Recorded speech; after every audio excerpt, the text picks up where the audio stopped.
selalu berusaha menyimpan sesuatu yang bisa membawa manfaat, baik untuk dirinya, untuk anak cucunya, maupun untuk keluarganya, untuk masa kini dan masa depannya. Kadang simpanan itu berbentuk uang, kadang berupa tanah, lain saat berbentuk pabrik, dan lain sebagainya. Sementara masa depan yang paling pasti adalah akhirat. Jika untuk masa depan dunia kita rela memeras keringat, membanting tulang, pergi pagi dan pulang petang, menyimpan uang, menyimpan tanah, menyimpan pabrik, pernahkah kita merenung jika satu saat kiamat datang, kita dibangkitkan dari kubur masing-masing, berdiri di padang mahsyar untuk mempertanggungjawabkan seluruh kegiatan hidup kita di dunia ini, lalu kita akan menuju ke alam akhirat. Sudahkah kita mempunyai simpanan untuk akhirat kita? Pada pertemuan kali ini saya ingin menyampaikan sebuah hadis di mana Rasulullah sallallahu alaihi wasallam bersabda, "Arba'un min kanzil jannah." Simpanan sorga ada 4 macam. Yang pertama, ikhfa'us sadaqah, menyembunyikan sedekah. Saudara-saudara kaum muslimin, sebagaimana yang kita maklum bahwa Allah Subhanahu wa taala melebihkan sebagian rezeki dari kita terhadap yang lain. Ada yang kaya, ada yang setengah kaya, ada yang miskin, ada yang setengah miskin, dan selanjutnya. Ada yang gajinya kecil tapi penghasilannya gede. Ada yang penghasilannya gede tapi nggak punya gaji. Ada juga yang memang gajinya gede dan penghasilannya gede. Kelebihan rezeki merupakan sunnatullah dan tidak harus membuat kita merasa lebih dari yang lain. Bahkan sebaliknya, kelebihan itu harus membuat kita ringan tangan untuk menolong mereka yang memang memerlukan pertolongan. Kalau saudara diberikan ilmu, maka pertanyaan akhirat cuma satu: ilmumu kau amalkan untuk apa? Kalau saudara diberikan umur yang panjang, pengadilan akhirat juga bertanya satu: umurmu kau habiskan di mana? Tapi kalau saudara diberikan harta, pengadilan akhirat akan bertanya dua: hartamu kau dapat dari mana? Kau belanjakan kemana?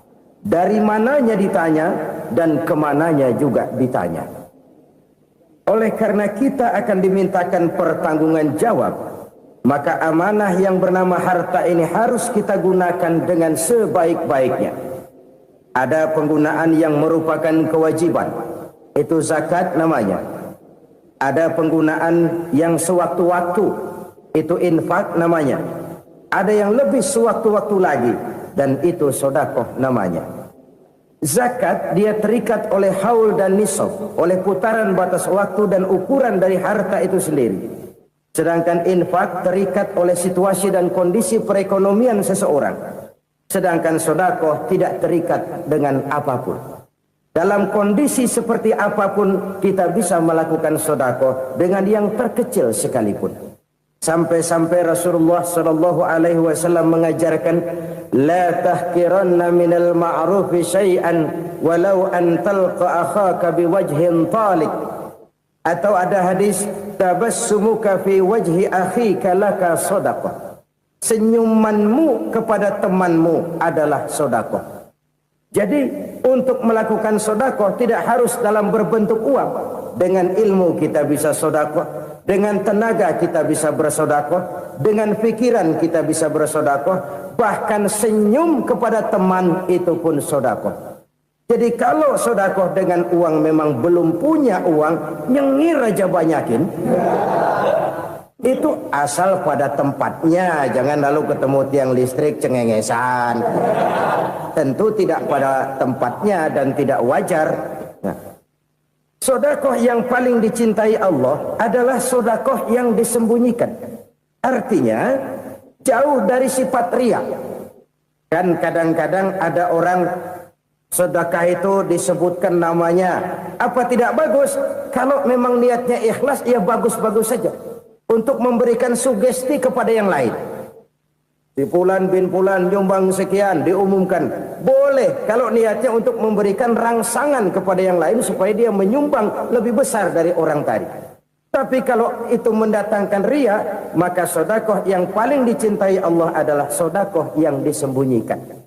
Tangan kiri saja tidak tahu apa yang diberikan oleh tangan kanan. Sedekah yang dilakukan dengan ikhlas akan merupakan perbendaharaan surga, tersembunyi dari pandangan orang lain, tidak seorang pun tahu. Karena memang sikap yang baik adalah melupakan kebaikan dan mengingat kesalahan. Itu salah satu ciri orang bahagia.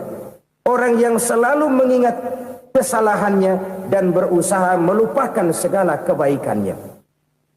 Kalau dia akan berada kebaikan, dia tidak bisa ikut, dia merasa rugi karena dia merasa belum pernah berbuat baik. Tapi kalau akan melakukan kesalahan baru, dia ingat kesalahan yang sudah-sudah, sehingga terhalang baginya untuk melakukan satu kesalahan baru. Demikianlah saudara-saudara, bahwa Allah melebihkan rizki sebagian kita dari yang lain, agar terjadi tolong-menolong dalam kehidupan ini. Jadi kesenjangan yang nature, kesenjangan yang alami, itu sunnatullah. Ada yang kaya, ada yang miskin, ada yang kelas menengah.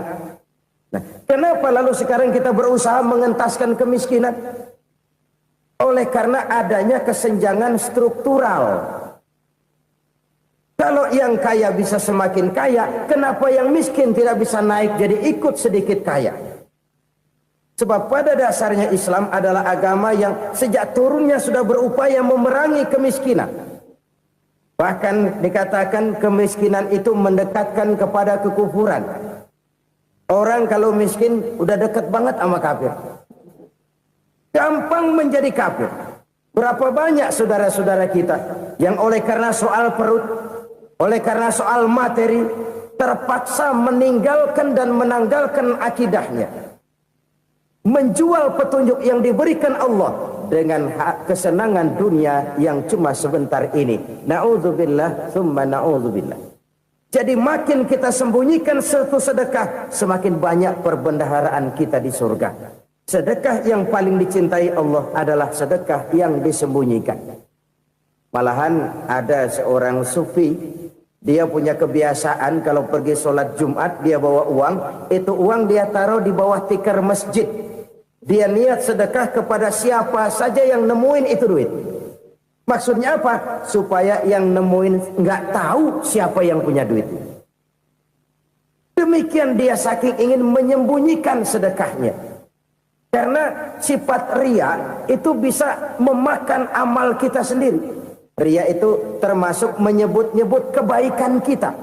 Orang yang suka nepuk dada, sedikit-sedikit ngitungnya kalau nggak gua. Tuh kalau nggak gua tuh. Tuh yang belas itu kalau nggak gua, kalau nggak gua. Iya kalau nggak lu kenapa emang? Orang yang suka menepuk jasad. Tuh, biasanya memang begitu saudara-saudara. Kalau perang lagi berkecamuk, orang nggak sempat ngaku jadi pahlawan. Tapi begitu perang selesai, yang kagak kenal bedil ngaku pahlawan, mas. Itu sesuatu yang biasa. Oleh karenanya, orang-orang yang ikhlas dalam bersedekah, disembunyikannya sedekah itu, Allah cinta betul. Malahan ada hadis memberikan jaminan, inna sadaqatal mar'il muslimi tazidu fil umri wa tadfa'u mitatas su'i.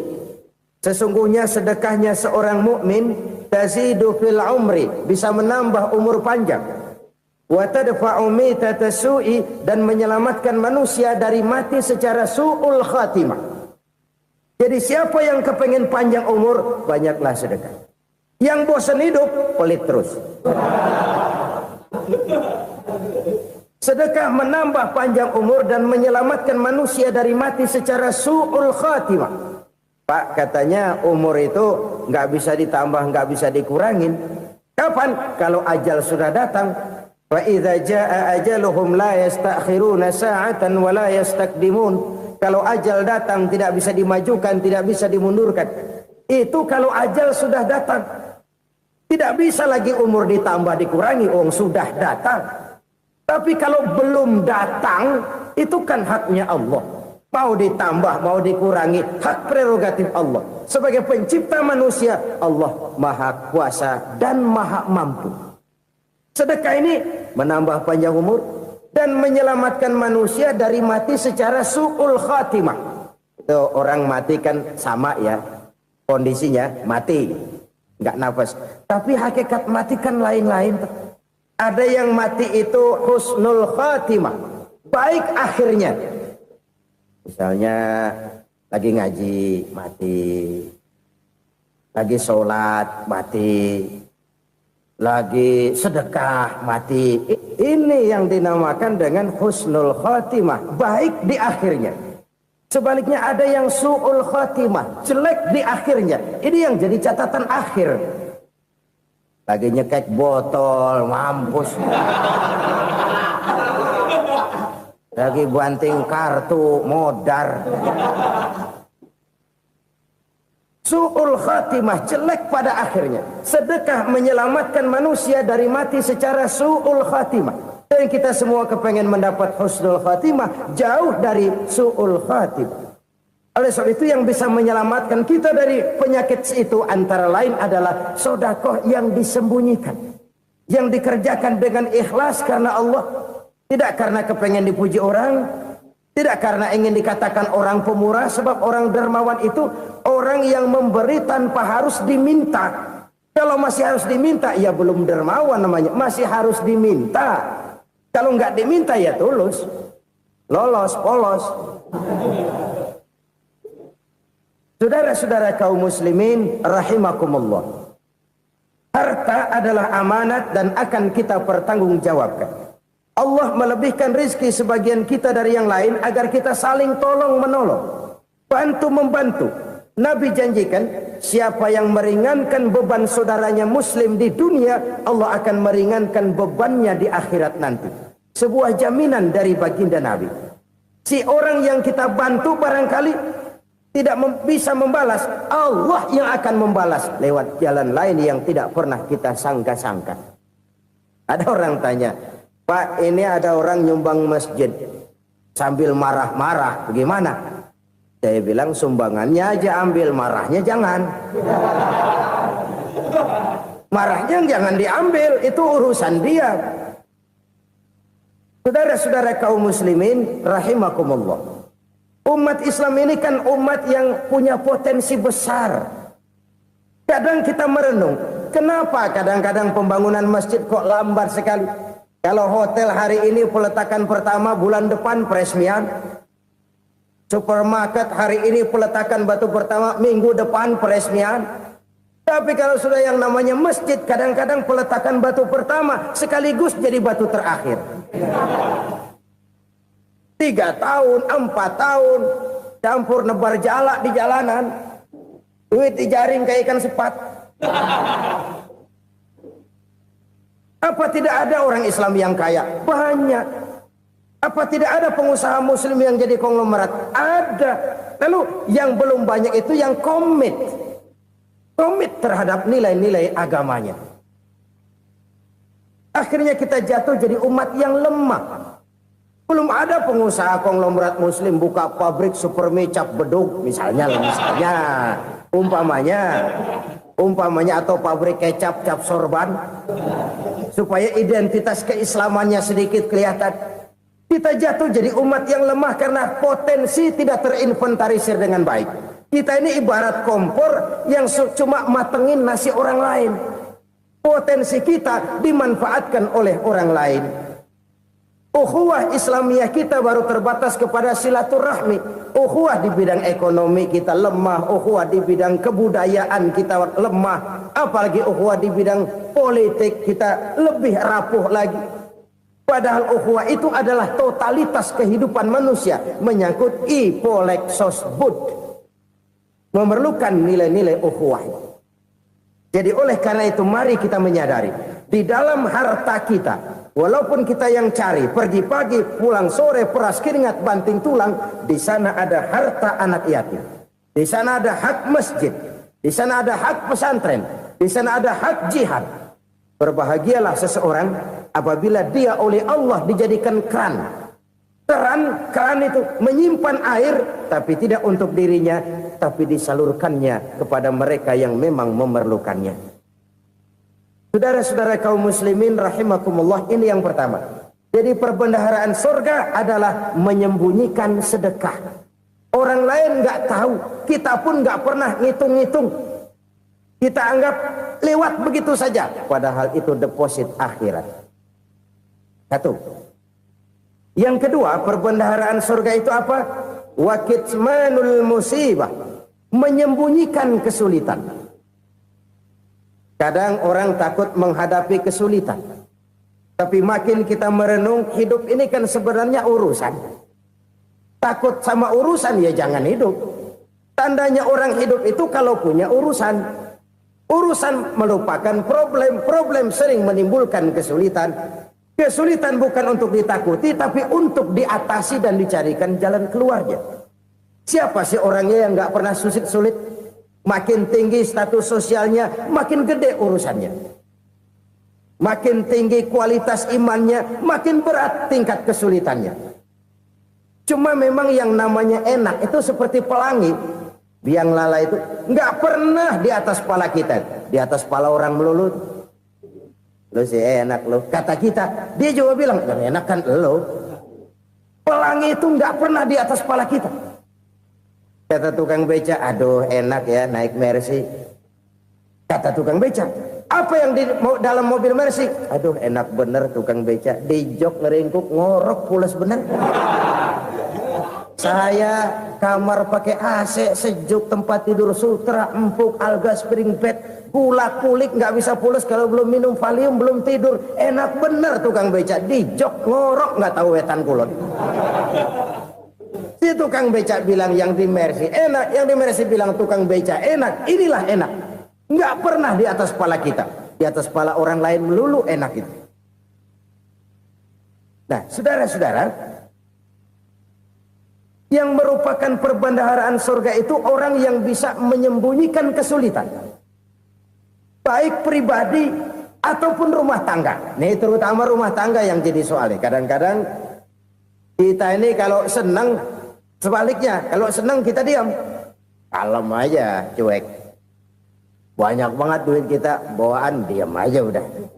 Malah ketemu orang takut. Tapi begitu susah, sekampung tahu. Padahal Nabi mengajarkan perbendaharaan surga itu menyembunyikan musibah, menyembunyikan kesulitan. Kalau enak, cerita sama orang-orang. Kalau nggak enak, rasain sendiri, tekan sendiri, atasin sendiri. Kita kan sebaliknya, senang kita diam, asal lagi susah, paling tidak kita nyari teman buat cerita kesusahan. Siapa orangnya yang nggak pernah susah? Cuma soalnya bagaimana kita mengatasi kesusahan itu sendiri.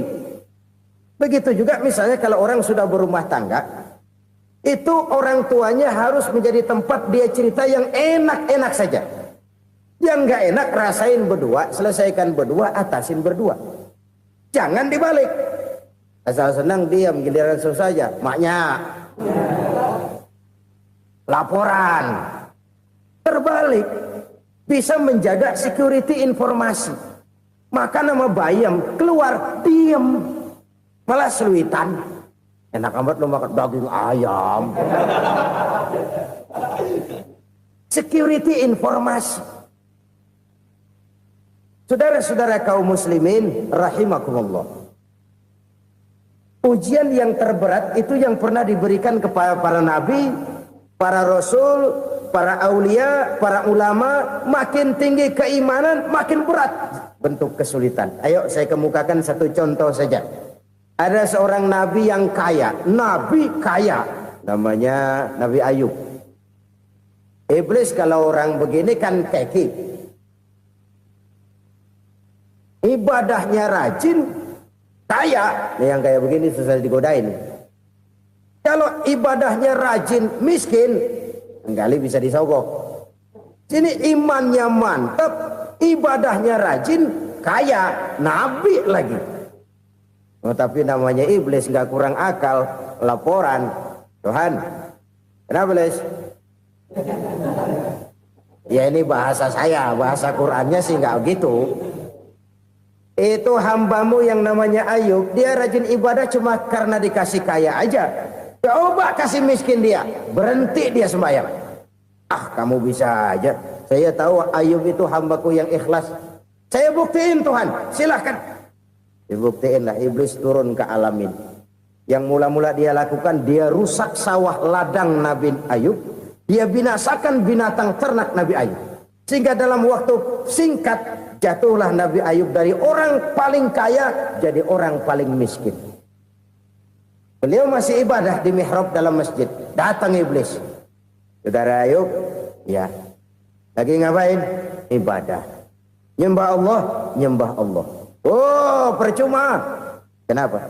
Tuhan yang ente sembah nih, dia udah bikin miskin ente. Sawah ladang ente hancur lebur, binatang ternak binasa. Sekarang ente jadi orang paling miskin. Ngapain nyembah Tuhan kayak begitu? Tekor. Udah berhenti dah ibadah, berhenti ibadah. Ini iblis sama Tuhan laporannya lain, yang dikerjakan kepada Nabi Ayub juga lain. Benar begitu iblis kata Nabi Ayub? Iya, sawah ladang saya habis, buras. Binatang ternak saya binasa, binasa. Saya miskin, bangpak. Apa jawab Nabi Ayub? Bukan innalillahi, ya ini hebat. Alhamdulillahillazi a'tani wa akhza minni. Segala puji bagi Allah yang telah memberikan harta kepada saya dan sekarang mengambilnya lagi. Alhamdulillah. Allah yang ngasih, Allah yang ambil. Itu mah urusan Allah. Iblis cuman ibadah jalan terus, sujud lagi Nabi Ayub. Iblis seleher gondok banget. Dasar Nabi nggak mempan dia apa-apain. Miskin malah alhamdulillah. Allah yang ngasih, Allah yang ngambil. Jadi kalau kita tidak komit, kita tidak terikat kepada kaya, miskin, senang, susah, apa yang bisa bikin kita susah? Jadikan kekayaan, kemiskinan, jadikan senang, susah sebagai anak buah yang bisa kita atur. Jangan kekayaan ngatur kita, jangan kemiskinan ngatur kita. Kita yang harus mengatur mereka. Senang, susah, kaya, miskin, bahagia, sengsara, jadikan itu anak buah yang bisa kita atur. Kalau sekarang kita kaya, lain saat boleh jadi kita miskin, semiskin-miskinnya. Allah yang ngasih, Allah yang ngambil. Tenaga mana yang bisa menghalangi? Ibadah jalan terus. Iblis makin gondok. Dasar Nabi loh. Akhirnya apa? Nabi Ayub dikerjain, diberikan penyakit. Demikian fatal penyakitnya. Bayangin, udah miskin sakit. Masya Allah. Miskin sakit. Sakitnya nggak lama, kira-kira 16 tahun. Istrinya 3, 2 mental minta ceraiin. Ngerawatin laki bengek begini. Senang belum tentu, susah udah pasti nih. Cerai aja, cerai dah. Cerai. Tinggal satu Siti Rahmah yang setia menemani beliau. Sesetia-setianya hati perempuan. Satu saat Siti Rahmah bilang, "Bang, iya, abang kan Nabi bang. Lalu namanya Nabi kan doanya jarang meleset bang. Maksud kamu minta kenapa sih sama Tuhan biar abang sembuh baik dah bang?" Siti Rahmah, iya. Saya sakit berapa tahun sih dah? 16 tahun bang. Sebelum ini saya sehat berapa tahun? Ya kira-kira 60 tahun bang. Nah coba ente banding-bandingin Rahmah. Saya dikasih sehat 60 tahun. Dikasih sakit 16 tahun. Sudah nggak sabar mau doa kepada Allah minta sembuh. Saya malu kepada Allah. Diuji dengan yang luar biasa seperti ini, tidak mengganggu stabilitas kehambaannya. Dia tetap menghamba kepada Allah Subhanahu wa ta'ala. Saudara-saudara kaum muslimin rahimakumullah. Kunci menghadapi kesulitan itu apa? Allah jelaskan dalam satu ayat, wa basyiris sabirin alladzina iza asabathum musibah qalu inna lillahi wa inna ilaihi raji'un. Gembirakan orang-orang yang sabar. Siapa mereka itu? yang apabila mendapat musibah mereka kembali kepada keyakinan dasar segalanya dari Allah dan segalanya akan kembali kepada Allah. Ini konsepsi dasar dari sikap muslim dalam menghadapi berbagai kesulitan. Segalanya dari Allah, segalanya akan kembali kepada Allah. Kalau ini sudah kondisi dasarnya, maka kita akan lapang menghadapi kenyataan bagaimanapun pahitnya. Apakah itu namanya miskin, apakah itu namanya sakit, bahkan maut sekalipun. Maut sekalipun. Segalanya dari Allah, segalanya akan kembali kepada Allah. Ini sikap hidup, bukan sekedar ucapan. Kita kadang-kadang menjadikannya sebagai ucapan. Mulutnya sehingga berhenti, innalillahi wa inna ilaihi rajiun, tapi nangisnya terus gerung-gerungan. Bukan itu, ini kesadaran moral. Kalau segalanya dari Allah, segalanya kembali kepada Allah, kan sebenarnya cuma nunggu giliran. Hari ini saya nyembayangin dia, entah hari apa saya disembayangin orang. Hari ini saya antar dia ke kubur, entah hari apa orang nganterin saya ke kubur. Hari ini saya tahlilkan dia, entah nanti kapan orang tahlilkan saya. Segalanya dari Allah, segalanya akan kembali juga kepada Allah. Oleh sebab itu saudara-saudara, kesulitan bukan untuk ditakuti. Kesulitan justru untuk diatasi, dicarikan jalan keluarnya. Dan tidak ada orang yang tidak pernah mendapat kesulitan. Tidak ada. Semakin tinggi status sosial, semakin tinggi kualitas keimanan, semakin besar juga tingkat kesulitan. Hanya saja bagaimana cara kita mengatasinya. Dan Al-Quran menyatakan, inna ma'al usri yusra. Di balik kesulitan itu pasti ada kemudahan. Roda itu berputar. Karena itu Rasulullah sallallahu alaihi wasallam mengingatkan kepada kita, ta'arraf ilallahi firraha ya'rifka fisyiddah.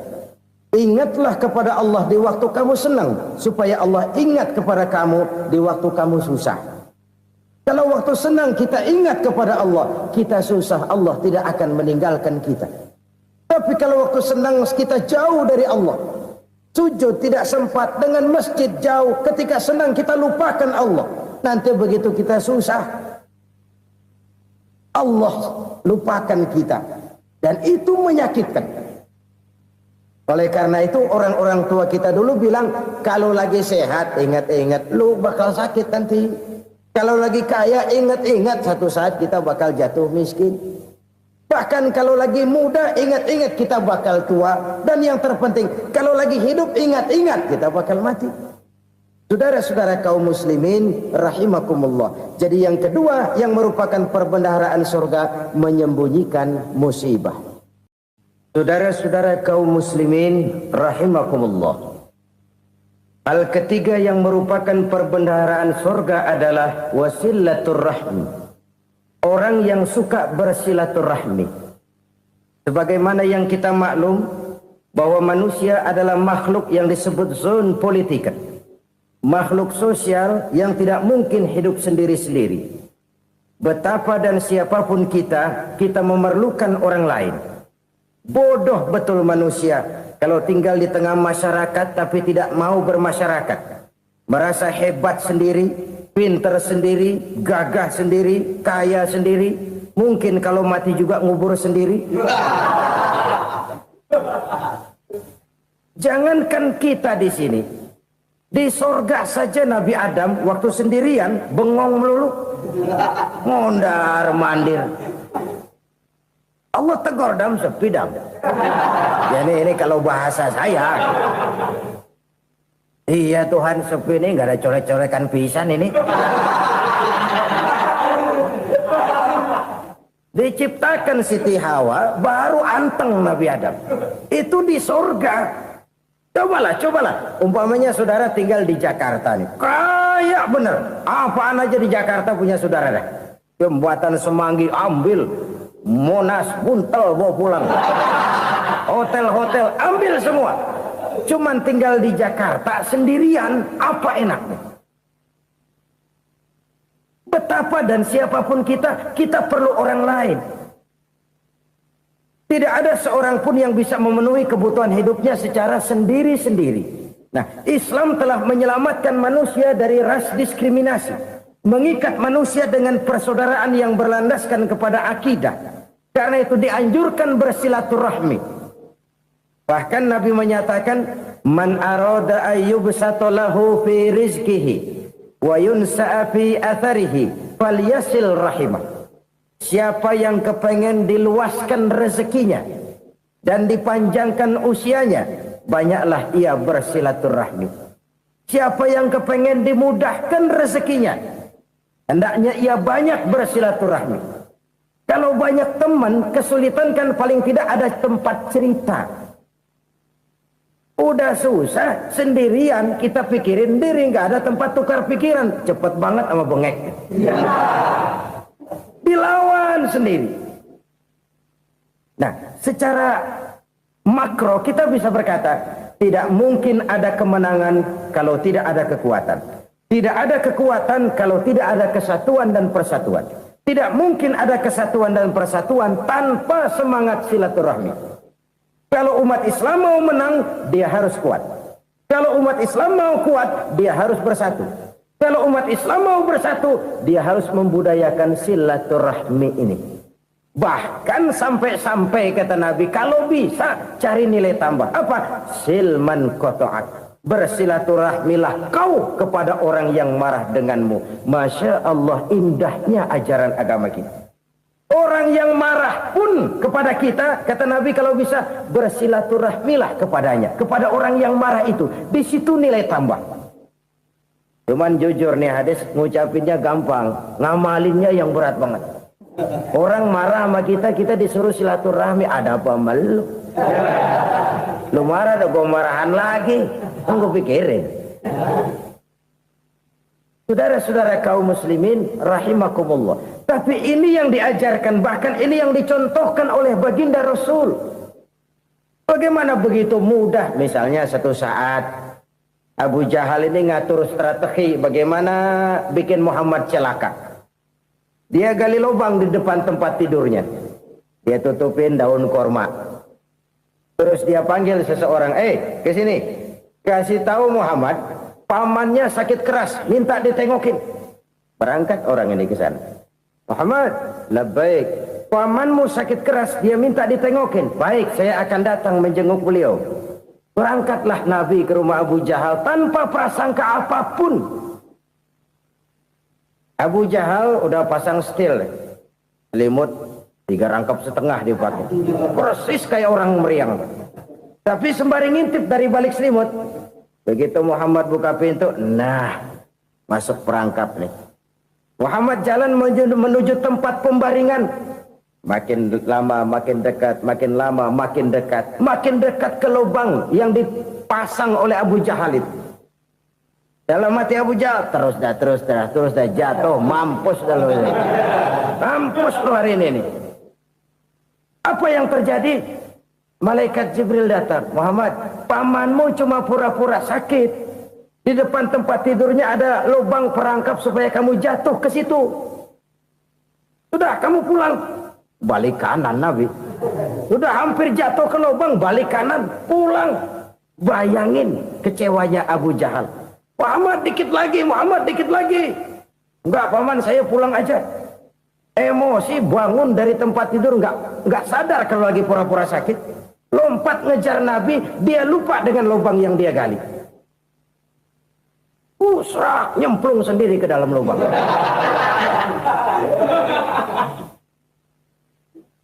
Nabi terus berlalu. Ini terjadi keanehan. Jatuh ke lubang yang dia gali itu sebenarnya nggak terlalu dalam ya, antara 3-4 meteran lah. Tolong, saya jatuh ke lubang ini. Datanglah pelayan-pelayannya itu. Angkat saya dari sini. Oh, yang ngulurin tambang. Satu gulung, belum juga nyampe itu tambang. Kurang, beli lagi ke warung. Sambung, ulur lagi, nggak juga bisa sampai. Wah, ini kerjaan Muhammad ini. Tolong, siapa salah seorang kamu ke rumah Muhammad, kasih tahu encangnya kecebur. Minta ditolongin. Sampaikan kepada Rasul. Kenapa? Pamanmu jatuh ke lubang, Muhammad minta tolong diangkatin. Tambang udah nyambung-nyambung nggak nyampe juga. Ya, nanti saya datang, saya tolong. Coba. Nyata-nyata orang berniat jahat mau mencelakakan dia. Datang dia menolong. Ini yang disebut air tuba dibalas air susu ya ini. Bukan sebaliknya. Air tuba dibalas air susu. Paman, kecebur ya? Iya Muhammad, tolong ini. Pegang tangan saya. Nabi ulurkan tangannya. Nyampe. Dipegang oleh Abu Jahal. Diangkat ke atas. Sampai atas. Apa kata Abu Jahal? Sihirmu memang hebat Muhammad. Udah ditolongin dikata sihir. Yang enak kita kemplang kan itu orang begitu. Urusan apa? Tapi inilah akhlak. Kalau bisa kamu bersilaturahmilah dengan orang yang marah kepadamu sekalipun. Orang marah kita tetap baik. So, kalau kita berbuat baik sama orang yang memang baik, rasanya sih biasa-biasa aja. Orang baik kita baik lagi, ya draw aja, belum ada nilai tambah di situ. Baru ada nilai tambah kalau kita bisa berbuat baik kepada orang yang nyakitin kita. Itu namanya kita setingkat di atas dia. Dia sakitin kita, kita berbuat baik sama dia. Dia pelit sama kita, kita baik sama dia. Dia marahin kita, kita deketin dia. Di situ kita punya nilai tambah. Jadi siapa yang ingin diluaskan rezekinya kata Nabi dan dipanjangkan umurnya, hendaklah ia banyak-banyak bersilaturahmi. Sederhana sebenarnya silaturahmi. Tapi silaturahmi membangkitkan semangat kesatuan dan persatuan. Kesatuan dan persatuan melahirkan kekuatan. Dalam matematika, 1 ditambah 1 pasti 2. Tapi di tengah masyarakat, 1 orang takut ditambah 1 orang takut, hasilnya jadi 2 orang setengah berani. Kenapa setengah berani? Karena udah berdua. Tadi pan takut sendirian. Kalau dia kumpul turu-turu takutlah jadi berani. Kita yang lemah, kita yang tidak berdaya, kita yang miskin, kalau mau kompak bersatu, apa yang nggak bisa kita kerjain? Apalagi tinggal di kota besar, pilihan cuma 2, bertahan atau minggir. Bertahan atau minggir. Untuk bisa bertahan harus mampu bersaing. Untuk mampu bersaing harus punya keahlian. Keahlian harus ditunjang dengan pendidikan. Ditambah oleh kekompakan sebagai umat. Udah miskin mencar mulu, orang injak kita. Orang nggak pandang urusan apa yang malu. Oleh karena itu silaturahmi pada hakikatnya merupakan roh dari ukhuwah yang diajarkan oleh agama kita. Bagaimana Islam menyelamatkan masyarakat manusia dari ras diskriminasi, mengikat manusia, dan tidak ada persaudaraan yang lebih indah selain persaudaraan yang diikat dengan nilai-nilai akidah. Sepanjang orang di jalan Allah, itulah saudara kita. Keluar dia dari jalan Allah, selesailah persaudaraan sampai di situ. Karena itu, kalau ingin menyimpan sesuatu di surga, banyaklah bersilaturahmi. Datang ke rumah ini, datang ke rumah itu, dan lain sebagainya. Itu simpanan kita di akhirat nanti. Ini yang ketiga. Saudara-saudara, yang keempat, perbendaharaan surga itu apa? Wa qawlu la hawla wa la quwwata illa billah. Ucapan la haula wa la quwwata illa billah. Ibadah kan ada yang berat, modalnya besar. Bangun masjid berat, modalnya besar. Bangun rumah sakit berat, modalnya besar. Ada ibadah yang berat tapi modalnya ringan. Misalnya puasa. Puasa itu berat, mengendalikan nafsu. Kalau sekedar nggak makan nggak minum sih enteng, mengendalikan nafsu itu jihad terbesar. Tapi kan modalnya ringan, cuma niat saja. Ini ibadah berat, modalnya ringan. Ada ibadah yang ringan, modalnya juga enteng. Seperti termasuk ucapan la haula wa la quwwata illa billah. Tanpa sadar, la haula wa la quwwata illa billah, nyelengin tuh di surga. Nyelengin, kita nggak terasa, nyelengin simpenan akhirat. La haula wa la quwwata illa billah, nyimpan lagi. Kaget, la haula wa la quwwata illa billah, nyimpan lagi. Banyak simpenan. Walaupun sebenarnya yang dimaksud di sini adalah kesadaran batin bahwa tidak ada daya dan kekuatan kecuali Allah. Itu intinya. Kita memulai pekerjaan disunahkan baca bismillah, kan begitu. Apa itu? Kesadaran moral Bahwa ini saya bisa kerjakan. Saya kerjakan ini dengan menyebut nama Allah. Kenapa? Kalau Allah tidak memberikan daya dan kekuatan, mana mampu saya kerjakan ini. Maka saya kerjakan ini dengan menyebut nama Allah. Bismillah. Kesadaran moral. Manusia hanya wajib berusaha, tapi nggak pernah wajib berhasil. Banyak hal-hal yang kalau kita renungkan secara rasio nggak mungkin. Tapi jadi kenyataan. La haula wa la quwata illa billah. Tidak ada daya dan kekuatan kecuali bagi Allah semata-mata. Kesadaran moral akan kelemahan dan keterbatasan makhluk bernama manusia. Kadang kita kagum dengan otak, tapi kita sering lupa sama yang bikin otak. Padahal bagaimanapun hebatnya otak, yang bikin otak pasti lebih hebat dari otak. Nggak percaya, silahkan otak-otakan. Inilah kecenderungan. Kita kagum dengan pesawat-pesawat mutakhir, bukan main besi gede banget terbang itu. Alangkah hebatnya. Lalu apa yang bikin otak tidak lebih hebat dari itu semua? Kita puji laut. Apa yang bikin laut tidak lebih hebat dari laut itu? La haula wa la quwata illa billah. Tidak ada daya dan kekuatan kecuali Allah. Apa yang bisa kita lakukan? Kalau tidak karena daya dan kemampuan yang diberikan oleh Allah kepada kita. Lahirlah sikap tawadu, rendah hati. Tidak melonjak menjadi angkuh dan sombong. Sadar akan kelemahan dan keterbatasan diri. Sebagai makhluk yang diciptakan oleh Allah subhanahu wa ta'ala. Jadi satu sisi ini ucapan yang berpahala. La haula. Jadi wiridan. Pada sisi lain ini kesadaran moral. Sikap mental, kesadaran batin bahwa yang punya daya dan kekuatan itu cuma Allah. Kita nggak pantas untuk sombong, sebab sombong itu pakaiannya Allah. Kita nggak sedang pakai pakaian Allah, kegedean. Dan makin kita renungi, makin terbentur. Apa sih yang bisa kita sombongin? Kita mau sombong apa? Kaya, pintar, itu kan semua relatif. Di atas langit masih ada langit lagi. Jadi oleh karenanya, marilah kita menyadari. Manusia hanya wajib berusaha, tapi tidak pernah wajib berhasil. Yang berusaha saja tidak wajib berhasil, apalagi yang tidak berusaha. Islam bukan agama orang pemalas yang selesai sholat lalu endelohom, nggelenggem ayem-ayem.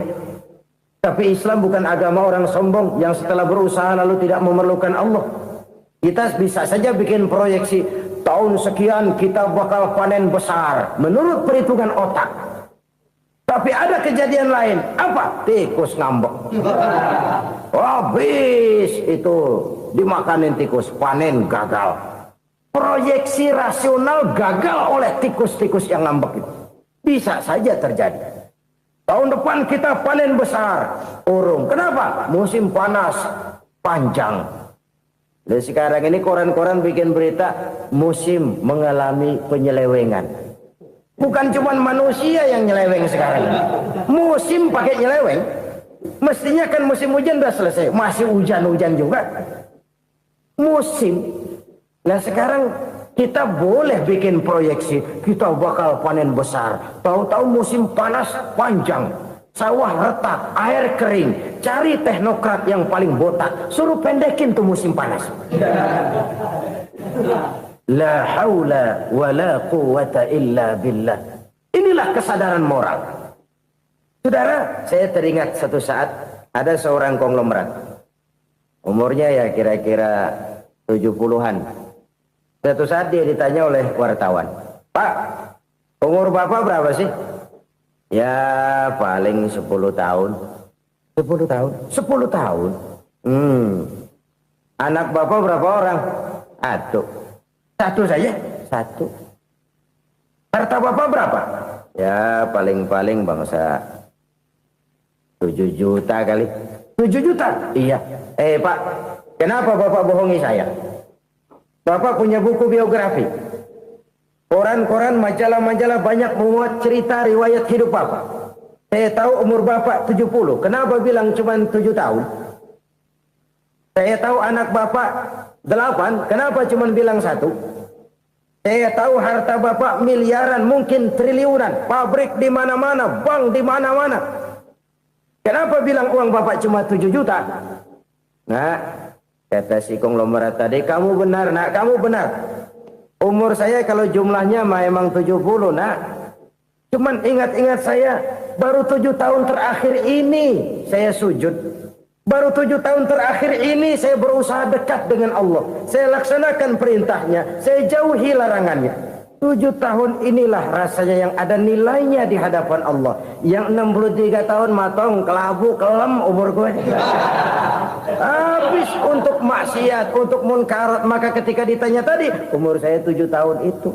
Oh begitu Pak. Oh iya. Lalu anak Pak. Anak bapak kan 8. Kenapa bilang cuma 1? Nah, kalau jumlah hitungannya memang anak saya 8. Tapi dari 8 orang ini rasanya cuma 1 nih. Yang bakal jadi buah hati, belahan jantung. Pelanjut cerita, penerus sejarah. Bakal jadi anak soleh yang akan mendoakan saya. Cuma 1 rasanya anak saya ini yang bakal jadi buah hati saya.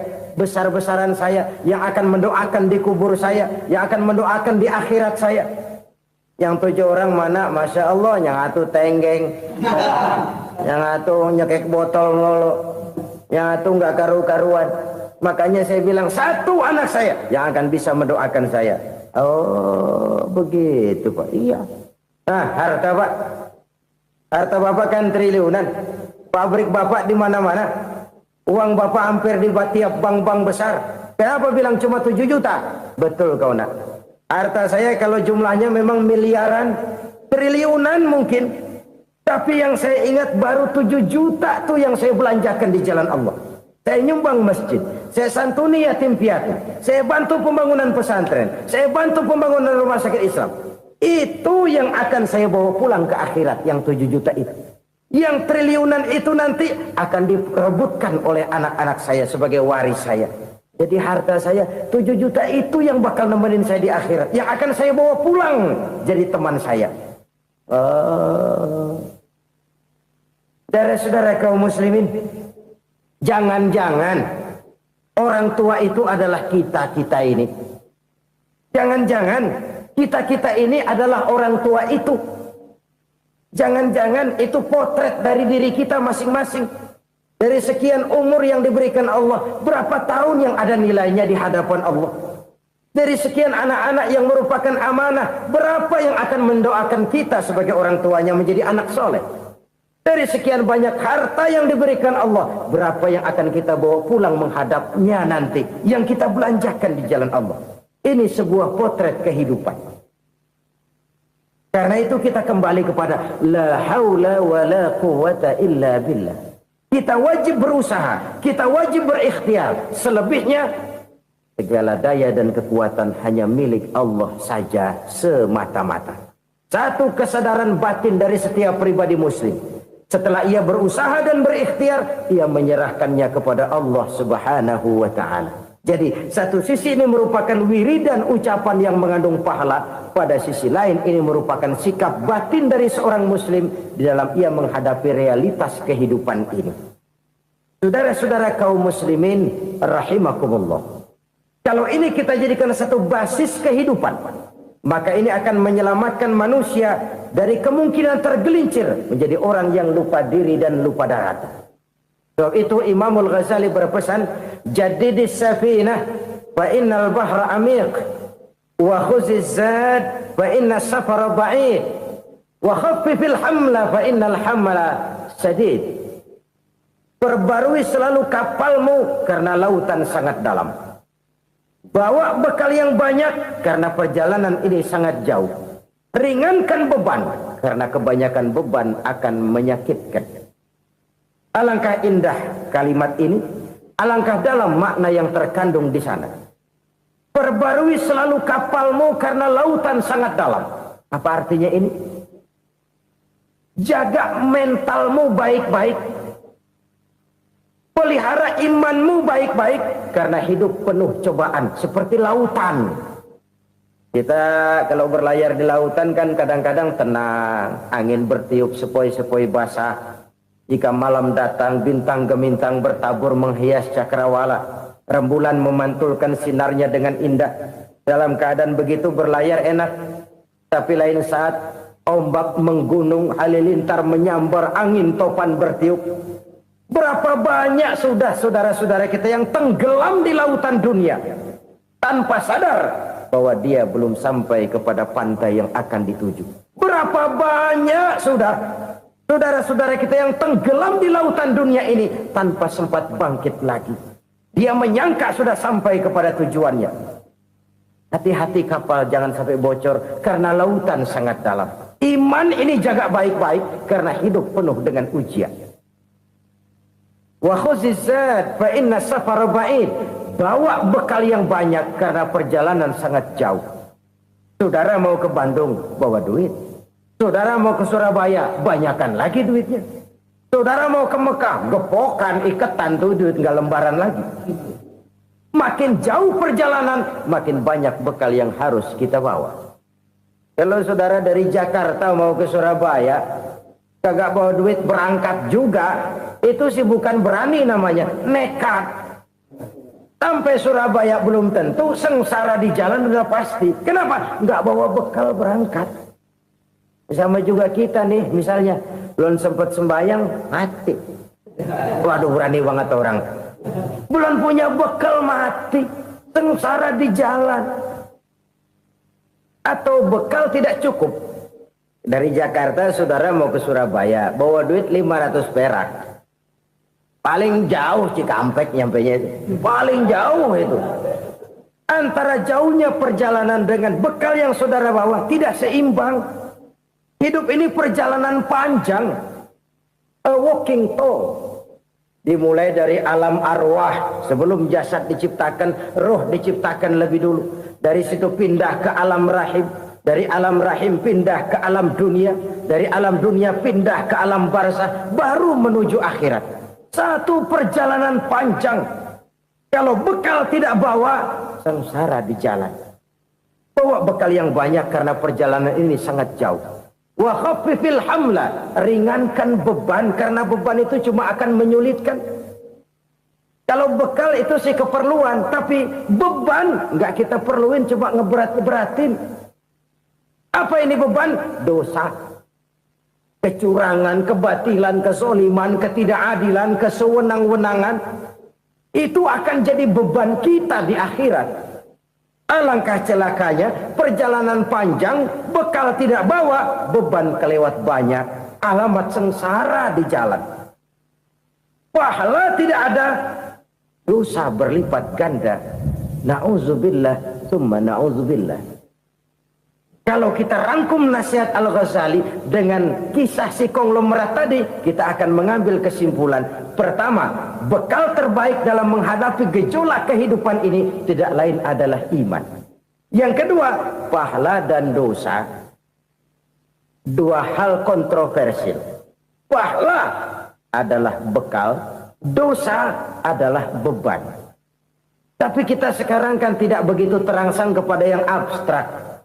Orang berlomba mencari yang konkret-konkret saja. Yang real. Kalau memang dosa, benjol dong. Kira-kira begitu. Kira-kira begitu. Persis orang Yahudi dulu. Orang Yahudi itu kan pernah minta kepada Nabi Musa. Ya Musa lan nu'mina laka hatta narallaha jahrah. Musa, kami nggak bakal mau beriman kepada Allah kalau belum kami lihat Allah ada nongkrong di depan kami. Kalau memang Tuhan ada, taruh dong di depan kami. Mau yang konkret-konkret saja. Kalau memang dosa, benjol dong. Kalau memang pahala, berasa dong. Orang terangsang kepada yang real, yang konkret-konkret saja. Karena itu, untuk mengejar dosa, orang mau bayar. Tapi untuk mengejar pahala, walaupun tidak bayar, orang segan. Ini yang dikatakan oleh Nabi, kamu mengharapkan ke surga, tapi kamu berat melaksanakan sesuatu yang bisa membawa kamu ke surga.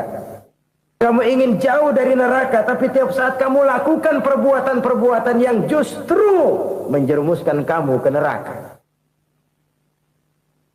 Idda'aitum an-najata minan nar wa ramaitum fiha anfusakum. Kamu ingin selamat dari neraka, tapi kamu lemparkan diri kamu ke neraka. Kamu ingin masuk surga, tapi berat sekali kamu melakukan perbuatan-perbuatan yang bisa menyampaikan kamu di surga. Saudara-saudara kaum muslimin rahimakumullah. Jadi hal keempat yang merupakan perbendaharaan surga adalah la haula wa la quwwata illa billah. Satu sisi ini merupakan ucapan yang memperberat timbangan akhirat. Pada sisi lain ini merupakan sikap hidup seorang muslim. Kesadaran batin yang sangat dalam bahwa tidak ada daya dan kekuatan kecuali Allah. Dan itu kita simbolkan pada saat memulai pekerjaan dengan bismillah, dengan menyebut nama Allah. Satu kesadaran moral, saya hanya bisa melakukan ini karena diberikan daya dan kekuatan oleh Allah.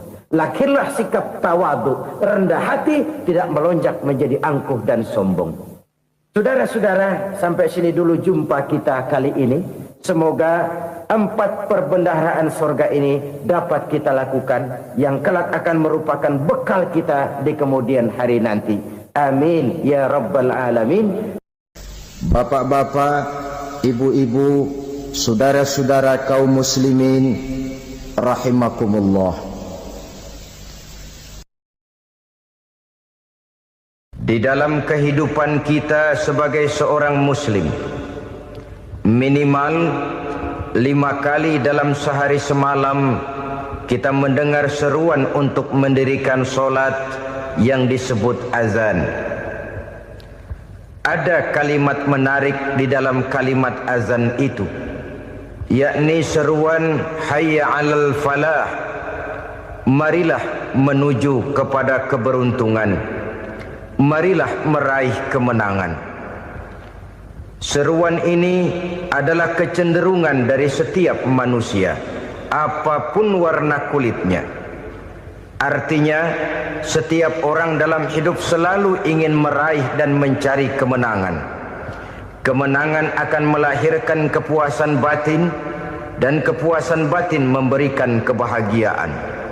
Sedangkan kekalahan melahirkan penderitaan batin, dan penderitaan batin menjerumuskan seseorang di dalam berbagai bentuk kerugian. Jikalau inilah seruan azan, maka masalahnya ialah apa yang menyebabkan kita meraih kemenangan.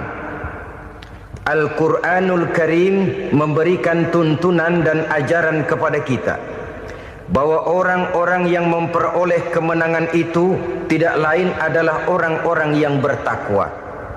Hanyalah mereka yang bertakwa kepada Allah Subhanahu wa ta'ala pada akhirnya akan tampil sebagai pemenang. Lalu siapa orang yang bertakwa itu? Dijelaskan dalam awal-awal Al-Baqarah, orang yang bertakwa yang akan meraih kemenangan. Pertama, allazina yu'minuna bil ghaib, yaitu orang-orang yang beriman kepada yang gaib. Percaya bahwa ada alam yang gaib, alam yang abstrak, alam yang tidak bisa dijangkau oleh salah satu daripada panca indera kita. Mereka percaya dan beriman kepada adanya malaikat, beriman kepada adanya iblis dan jin, beriman kepada adanya alam kubur, beriman kepada adanya alam mahsyar, beriman kepada adanya alam akhirat, beriman kepada adanya surga dan neraka. Beriman bukan cuma sekedar beriman dalam ucapan bibir saja, tetapi beriman yang nilai iman itu mampu mewarnai gerak dan gaya hidupnya. Iman yang meresap sampai ke tulang sumsum, kemudian memberikan dampak positif di dalam kehidupan manusia. Alam, kita tahu, adalah sesuatu yang selain Allah, dan Allah bukanlah alam. Apapun namanya selain daripada Allah, itu adalah alam. Alam pada hakikatnya terbagi menjadi 2. Ada alam syahadah, alam nyata, alam konkret, alam yang bisa dijangkau oleh salah satu indera kita.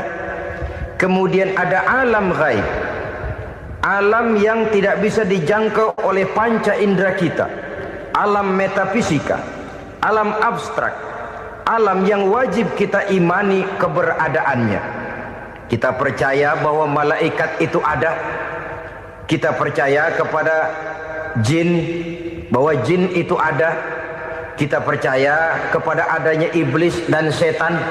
Bukan percaya kepada iblis dan setannya, percaya bahwa iblis dan setan itu ada. Itu termasuk salah satu daripada sifat orang yang bertakwa kepada Allah. Saudara-saudara kaum muslimin rahimakumullah, kecenderungan pembangunan yang lebih bersifat materialistis biasanya menggeser aspek kehidupan rohani. Orang berpikir empiri, dan dalam pola pikir yang demikian maka alam gaib tidak lagi mendapat perhatian. Aspek kehidupan yang bersifat rohaniah malah mulai ditinggalkan. Akibatnya terjadilah kepincangan di dalam kehidupan kita. Pernah ada satu pengalaman pribadi dalam perjalanan kembali ke tanah air. Dalam pesawat di sebelah kanan saya duduklah seorang Jerman namanya Heiner Simonsen.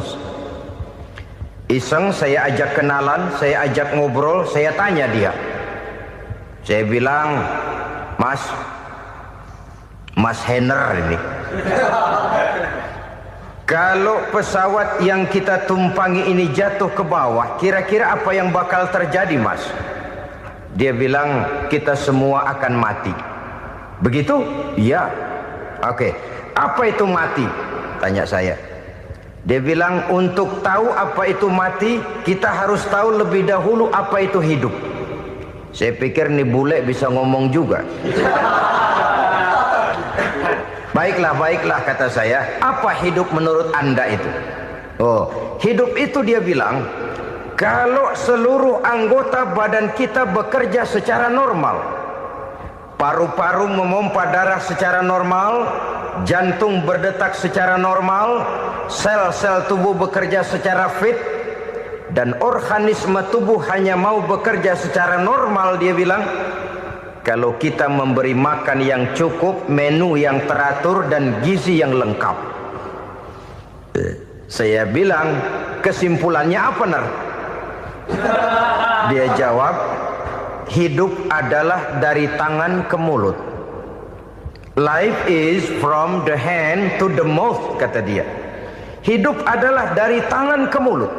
Jadi masalah hidup tidak lebih daripada masalah isi perut. Orang pergi pagi, pulang sore, peras keringat, banting tulang, perut yang dibelain. Saya bilang, you are wrong. Sampean salah, Ner. Kamu orang Islam bukan? Bukan. Pantas. Kenapa saya salah? Dia bilang, ya jelas salah. Salahnya di mana? Kamu ini manusia. Kalau hidup cuma dari tangan ke mulut, saya bilang, kambing di kampung saya juga begitu pikirannya, Ner. Itu kambing di kampung saya, asal perutnya kenyang, sudah hidup dia.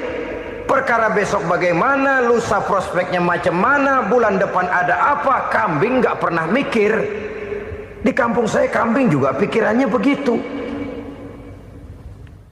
Kamu Kristen ya? Tadinya. Loh kok tadinya, lalu apa sekarang kamu ini? Dia bilang, sekarang saya netral. Saya tidak beragama, tapi saya percaya kepada Tuhan sebagai pencipta alam. Saya ingat benar dia bilang, I haven't any religious, but I believe to God as the creator of the world. Kenapa bisa netral begitu, Ner? Habis saya bingung katanya. Islam bilang Islam baik, Kristen bilang Kristen baik, Hindu Buddha bilang Hindu Buddha baik, semua agama baik. Saya netral sekalian, nggak beragama. Yang penting saya percaya kepada Tuhan. Saya bilang, Ner, kamu ini kayak orang mau beli celana, lalu bingung. Yang satu bilang Levi's bagus, yang satu bilang Blue Jean hebat, yang satu bilang Wool England hebat. Celana ini hebat, celana itu bagus, celana ini hebat, semua celana bagus, kamu bingung. Akhirnya netral, tidak pakai celana. Itu juga salah. Saya pikir-pikir, kemudian saya melihat bahwa dua pola berpikir Heiner ini nampaknya sudah mulai menggejala di lingkungan masyarakat bangsa kita. Disadari atau tidak, secara jujur kita harus berkata, dua pola pemikiran Heiner ini mulai berkembang di tengah masyarakat bangsa kita. Pertama, pola pikir materialisme. Hidup adalah dari tangan ke mulut. Masalah hidup tidak lebih masalah isi perut. Itu yang perlu dibela, dan disitulah arti kehidupan. Pergi pagi, pulang sore, peras keringat, banting tulang untuk mempertahankan perut. Kalau sudah kemari cara orang berpikir, maka buat apa percaya kepada yang gaib? Untuk apa sholat? Untuk apa puasa? Untuk apa zakat? Untuk apa menghadiri majelis taklim? Tanpa kepercayaan kepada yang gaib, hidup berjalan menurut alur empiris dan materialis. Kalau sudah ke sana cara orang berpikir, biasanya orang lalu cenderung menghalalkan segala cara. Hanyalah orang yang percaya bahwa akhirat ada. Hanyalah orang yang percaya bahwa alam kubur itu ada. Hanyalah orang yang percaya bahwa malaikat itu ada, hidupnya akan lebih terarah dan terkendali. Karena kepercayaan kepada yang gaib, yang merupakan fase daripada kehidupan setelah hidup yang sekarang ini, mewarnai gerak pribadi seseorang di dalam dia melakukan kegiatan hidupnya. Pola berpikir materialisme, disadari atau tidak, mulai menggejala di lingkungan masyarakat bangsa kita. Hidup tidak lebih dari urusan tangan ke mulut, mulut ke tangan, tangan ke mulut. Asal perut sudah kenyang, hiduplah sudah. Perkara bagaimana prospek hari yang akan datang, bagaimana akhirat, tidak jadi persoalan. Ini yang oleh Nabi diperingatkan, ad-dunya sijnul mu'min wa jannatul kafir. Dunia adalah penjara bagi orang beriman dan surga bagi orang kafir. Dulu di zaman Belanda hadis ini pernah disalah tafsirkan, disalah artikan, digunakan sebagai senjata untuk mengkebiri dan membuat impoten umat Islam. Sudahlah, umat Islam gak usah macam-macam, kata Belanda. Dunia ini kan penjara buat orang Islam, surga buat orang kafir. Di penjara jangan bertingkah.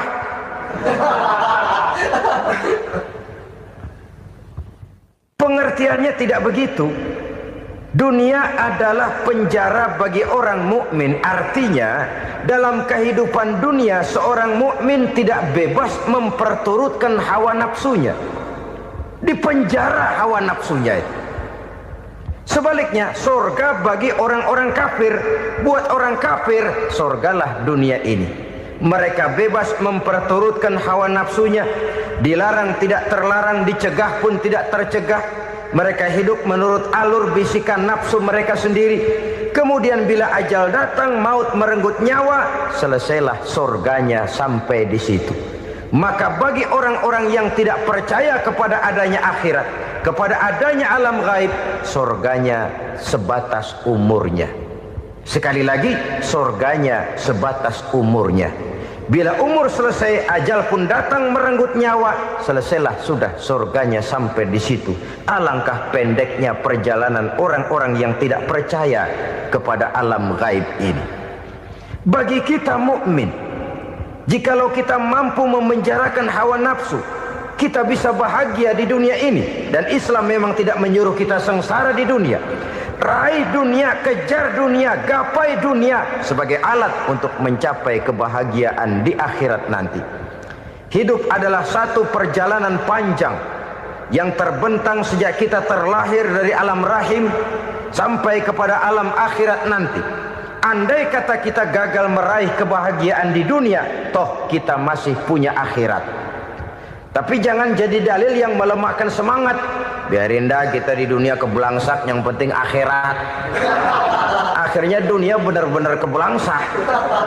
Bagaimana dunia ini bisa kita raih, dan bagaimana meraih dunia untuk menunjang kepentingan akhirat nanti. Yang kedua dari pikiran Heiner yang saya lihat menggejala di lingkungan masyarakat bangsa kita, timbulnya manusia-manusia netral. Seolah-olah Tuhan yes, agama no. Sama Tuhan percaya, agama ogah. Tuhan ngangguk, giliran agama godeng. Padahal hampir dalam setiap ayat dalam Quran, kata-kata amanu biasanya bergandeng dengan wa amilus shalihat. iman dan amal soleh. Ini sebagai isyarat Tuhan dan agama jangan pernah dipisah-pisah. Apabila kita bertuhan, maka kita harus beragama. Apabila kita beragama, maka agama itu harus bersumberkan dari Tuhan yang kita imani itu.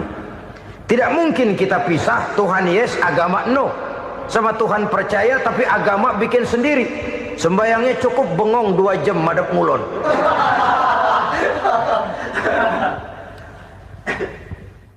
Saudara-saudara kaum muslimin rahimakumullah. Jadi dengan demikian, agama yang kita akui merupakan unsur mutlak di dalam pembangunan sekarang ini, merupakan bagian dari kehidupan yang menuntun kita bahwa di balik alam nyata ini, di balik alam syahadah ini ada alam gaib. Dan mudabbir, murabbi, yang mengatur, yang menguasai, yang memelihara baik dia alam nyata, baik dia alam gaib, tidak lain adalah Allah Subhanahu wa ta'ala. Di sana ada satu super power, satu maha kekuatan yang kita perlu bersandar kepadanya.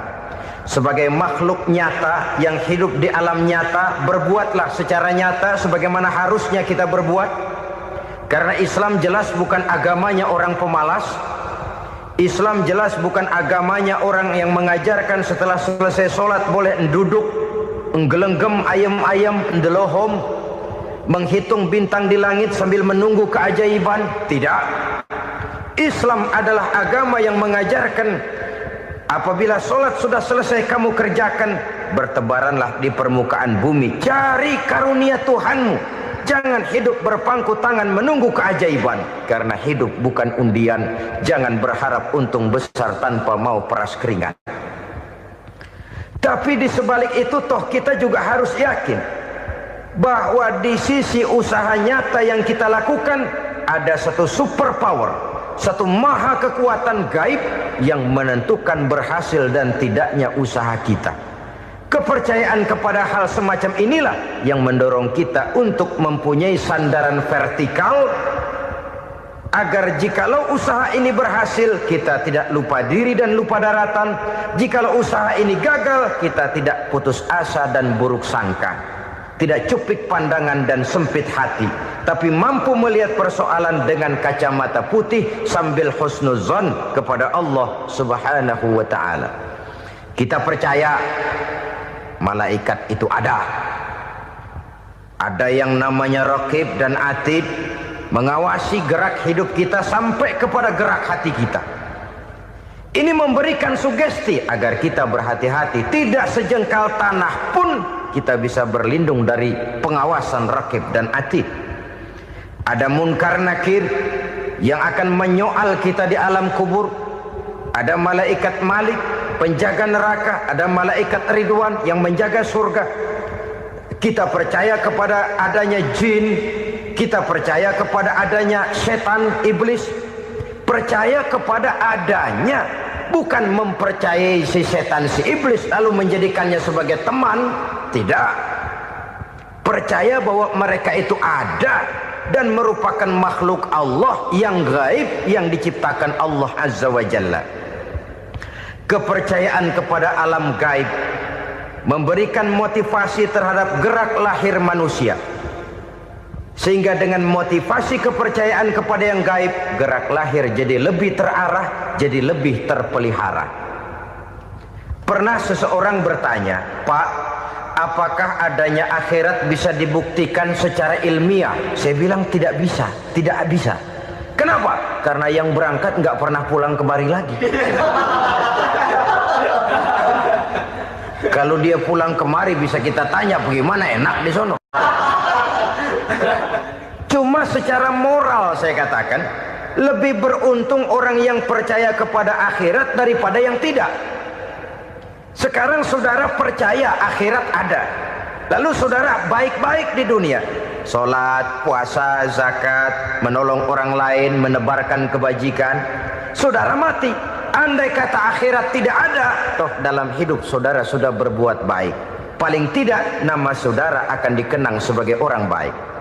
Sebaliknya, saudara percaya, kata saya, bahwa akhirat tidak ada, lalu hidup semau-maunya, tenggelam dalam maksiat dan munkarat, menentang Allah, tidak mau ruku dan sujud. Lalu saudara mati, kemudian akhirat ada, ayo mau apa?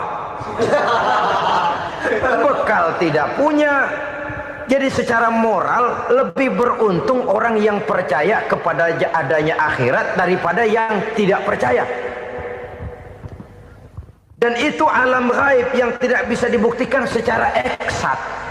Jangankan untuk membuktikan seperti itu, dalam kehidupan sehari-hari saja yang kita rasakan tidak selalu berbentuk toh. Angin, bagaimana sih bentuknya angin? Kita tidak tahu. Merah, buktinya kalau dikerok merah. Yang merah itu kulit, yang kulit kita bukan anginnya. Sakit, rasa sakit itu ada, tapi bagaimana bentuk sakit kita nggak pernah tahu. Kalau kita makan cabai pedas, bagaimana bentuk pedas itu tidak ada, tapi rasa ada. Bentuk pedas hijau, cabenya bukan pedasnya. Tidak semua yang kita rasakan bisa kita gambarkan dalam bentuk yang konkret. Oleh karena itu, sekali lagi bahwa kepercayaan kepada alam yang gaib mampu memberikan satu sugesti yang menata kehidupan seseorang lebih lurus, lebih terarah, dan lebih terkendali. Maka wajar kalau kepercayaan kepada yang gaib mengantarkan seseorang untuk meraih kemenangan. Kenapa? Dia percaya kepada yang gaib, bahwa akhirat ada, bahwa alam kubur ada, bahwa pertanggungan jawab itu ada. Maka dia lalu tidak hidup saenae udele dewe, itu loh. Tidak hidup menurut seleranya sendiri, terarah, teratur. Ini cirinya yang pertama. Orang bertakwa yang akan meraih kemenangan, mereka beriman, mereka percaya kepada yang gaib. Bahkan hal-hal konkret saja selalu berangkat dari yang gaib. Saudara-saudara, para remaja, para pemuda sekarang ini tidak pernah tahu toh siapa yang akan jadi teman hidup saudara. Kita bisa saja ngerancang, mentargetkan, tapi toh akhirnya yang namanya jodoh bukan kekuasaan kita. Rezeki di luar kemampuan kita. Begitu juga ajal. Maut, jodoh, ajal adalah contoh-contoh konkret bahwa pada akhirnya yang gaiblah yang menentukan. Bertahun-tahun ngelancong, emang jodoh seret nggak jadi.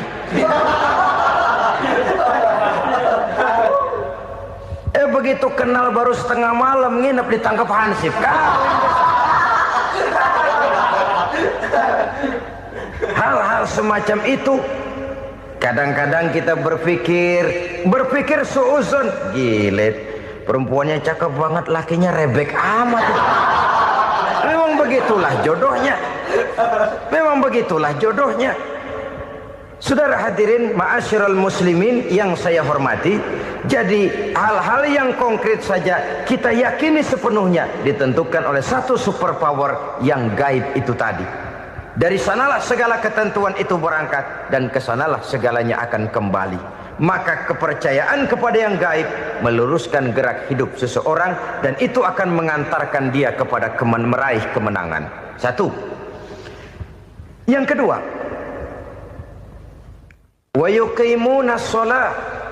Orang bertakwa yang akan meraih kemenangan itu adalah orang-orang yang mendirikan sholat. Kenapa sholat mengantarkan orang untuk meraih kemenangan? Yang jelas, inna sholata tanha anil fahsya'i wal munkar.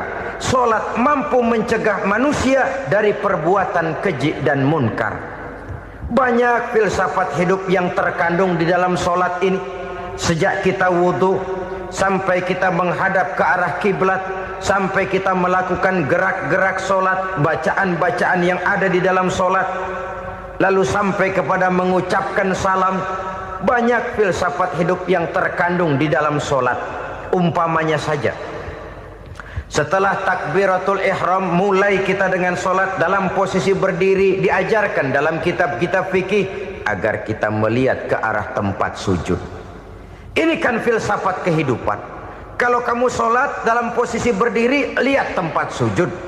Jangan sholat mata jelalatan, sebab nanti bisa mengurangi kekhusyuan. Jadi wajar kalau yang dikatakan bahwa yang paling afdol adalah shaf yang di depan. Kenapa? Secara harfiah pengertiannya akan lebih mengundang kekhusyuan. Kenapa? Kalau kita di shaf paling depan di masjid umpamanya paling banter kita lihat tembok. Tapi kalau kita shaf di tengah atau di belakang, orang-orang di depan kita pun akan kelihatan. Yang bajunya loreng, yang bajunya genggang, yang bajunya macam-macam. Kita lihat, kadang-kadang kita pikirin, ada yang bajunya bolong. Kita sholat tapi dalam hati, nih orang bajunya robek yang nggak tahu apa. Ada saja hal-hal yang mengusik kekhusyuan kita. Oleh sebab itu diajarkan dalam posisi berdiri, lihat, arahkan pandangan matamu kepada tempat sujud. Ini kan filsafat kehidupan. Maksudnya apa? Kalau lagi diri lihat dong tempat sujud. Kalau udah di atas ingat dong sama yang bawah. Kalau sudah tinggi ingat dong dari mana kamu berangkat. Kalau sudah berkuasa bantu dong yang lemah. Kalau sudah kaya santuni dong yang miskin. Kalau sudah alim bimbing dong yang awam. Ini filsafat kehidupan. Dalam posisi berdiri kau lihat tempat sujud. Ini akan melahirkan kepekaan sosial di mana seseorang mau tahu kepada orang lainnya. Bagaimanapun kaya kita, tinggi pangkat dan jabatan kita, jikalau hidup hanya untuk kepentingan perut sendiri saja, rasanya belum membawa manfaat di dalam kehidupan kita. Tapi efek yang tertinggi sesungguhnya, sholat mencegah manusia dari perbuatan keji dan munkar. Perbuatan keji dan munkar walaupun kelihatannya mendatangkan uang, membawa keuntungan, tapi itu keuntungan semu, keuntungan sementara. Dengan menipu orang lain kita bisa dapat untung, tapi tidak membawa berkah. Dan itu adalah kerugian besar dalam kehidupan kita. Maka untuk meraih kemenangan harus dimulai dengan membentuk kepribadian yang tegar, memiliki sandaran vertikal yang langsung kepada Allah Subhanahu wa ta'ala. Dan itu hanya bisa kita tempuh melalui jalur ibadah formal yang sudah ditentukan Allah, yakni sholat yang 5 waktu. Untuk memperkuat itu ada sholat-sholat sunnah, rawatib, nawafil sebagai terminal-terminal kontrol cadangan untuk memelihara stabilitas temperatur batin di dalam kita berhubungan dengan zat yang maha gaib, yaitu Allah Subhanahu wa ta'ala. Orang sering bertanya, Pak, itu tetangga saya nggak sholat, duitnya nggak habis-habis, Pak. Nggak sholat tapi mobilnya tambah terus. Nggak sholat tapi usahanya makin maju. Tapi di sisi lain ada orang yang rajin sholat, rezekinya butak bener. Anaknya mana kurus, mana korengan. Saudara hadirin ma'asyiral muslimin rahimakumullah, harus saya katakan bahwa sholat memang bukan untuk cari duit. Sholat adalah sandaran vertikal kita kepada Allah. Sedangkan soal rezeki itu berkaitan dengan sifat Allah maha pengasih dan maha penyayang. Allah maha pengasih, siapapun dikasih kalau mau usaha. Allah maha penyayang, tidak semua orang disayang oleh Allah Azza wa Jalla. Dan belum tentu banyak harta itu merupakan nikmat. Mungkin juga istidraj. Artinya istidraj itu dikasih tapi diambulin, kalau bahasa Betawinya itu. Dikasih tapi diambulin, itu bukan merupakan nikmat sesungguhnya, lebih merupakan azab dari Allah Subhanahu wa ta'ala.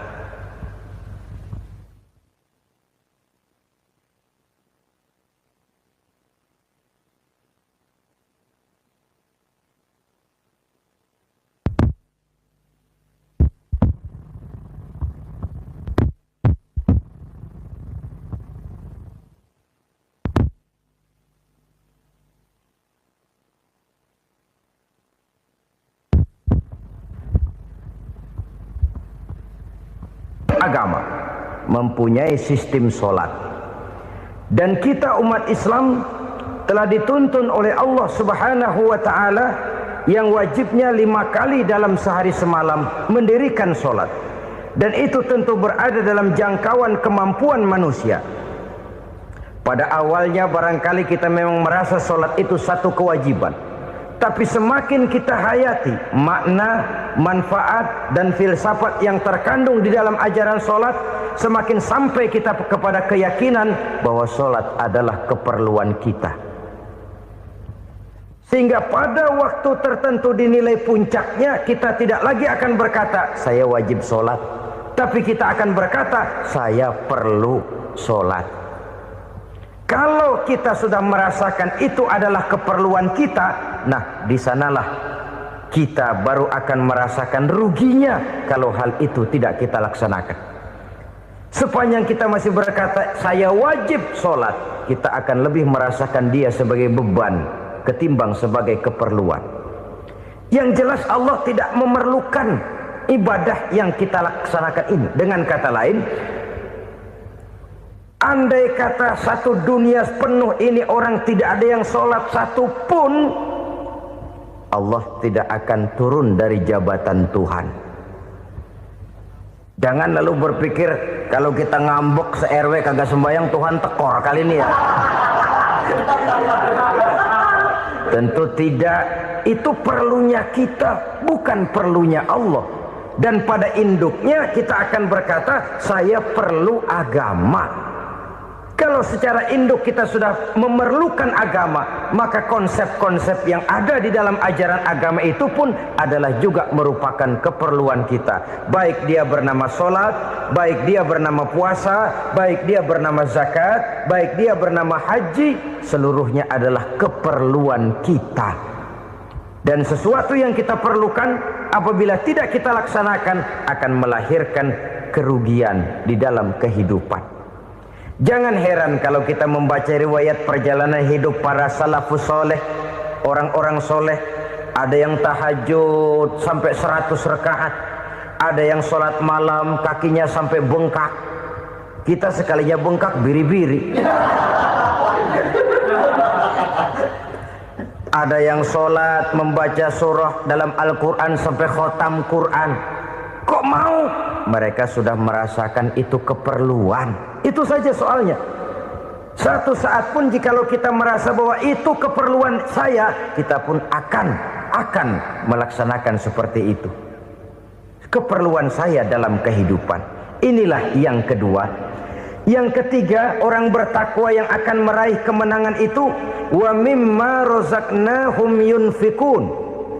Mereka membelanjakan sebagian daripada rezeki yang diberikan Allah kepada mereka. Mereka infakkan di jalan Allah. Ada satu dialog menarik. Satu hari seorang anak muda bertemu dengan seorang kakek-kakek yang sudah dikenalnya baik. Bertanyalah anak muda ini, "Kek, umur kakek berapa tahun?" 15 tahun, kata si kakek. Anak kakek berapa orang? 1. Harta kakek berapa banyak? 15 juta. Si anak muda ini bengong. Lalu protes, "Kok kakek bohongin saya?" "Kenapa?" "Saya tahu umur kakek 70 tahun. Kenapa ngaku 15? Saya tahu anak kakek 5. Kenapa bilang 1?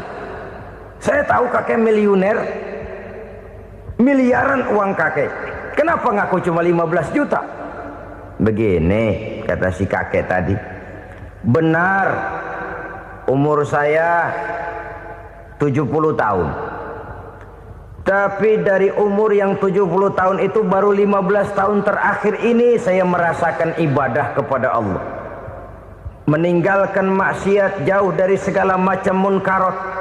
Maka yang 15 tahun inilah yang benar-benar saya rasakan sebagai umur saya. Benar anak saya 5, tapi yang 4 susah diatur. Cuman 1 rasanya nih yang bakal jadi si buah hati belahan jantung berlanjut cerita penerus sejarah. Cuma 1 ini yang saya harapkan, yang akan jadi anak soleh, yang akan membuat saya menerima pensiunan pahala. Kalau yang 4 apek dah, nggak ada harapan. Yang satu nyekek botol melulu. Oh begitu. Iya. Lalu kenapa kakek bilang harta kakek cuma 15 juta padahal saya tahu kakek uangnya miliaran, depositonya banyak? Ya karena 15 juta itulah yang saya ingat yang pernah saya belanjakan di jalan Allah. Saya merasa itulah harta saya yang sebenarnya. Yang miliaran yang saya simpan di bank kelak kalau satu saat saya mati akan jadi rebutan di antara anak-anak saya. Iya kalau anak saya soleh kayak yang satu ini. Kalau yang 4 tadi udah tulen dia bakal berantem dah berebut tuh. Jadi 15 juta yang saya belanjakan di jalan Allah inilah yang saya merasakan benar-benar harta saya yang sesungguhnya. Dialog ini patut menjadi bahan renungan kita bersama. Diberikan kita umur 40, 50, 60, 70, 80. Berapa tahun dari umur yang diberikan itu yang jalan mulus, yang kita gunakan untuk melaksanakan ibadah? Banyak harta kita simpan di bank, di lemari, di dompet, di tas. Tapi berapa yang sudah kita depositokan di jalan Allah yang akan menemani kita di hari kita kembali nanti? Maka orang bertakwa yang akan meraih kemenangan, wa mimma razaqnahum yunfikun, mereka membelanjakan sebagian dari rezeki yang diberikan Allah di jalan Allah Subhanahu wa ta'ala. Ma'asyiral muslimin rahimakumullah. Zahirnya memang kita memberikan kepada orang lain, tapi hakikatnya kita menyimpan untuk diri kita sendiri.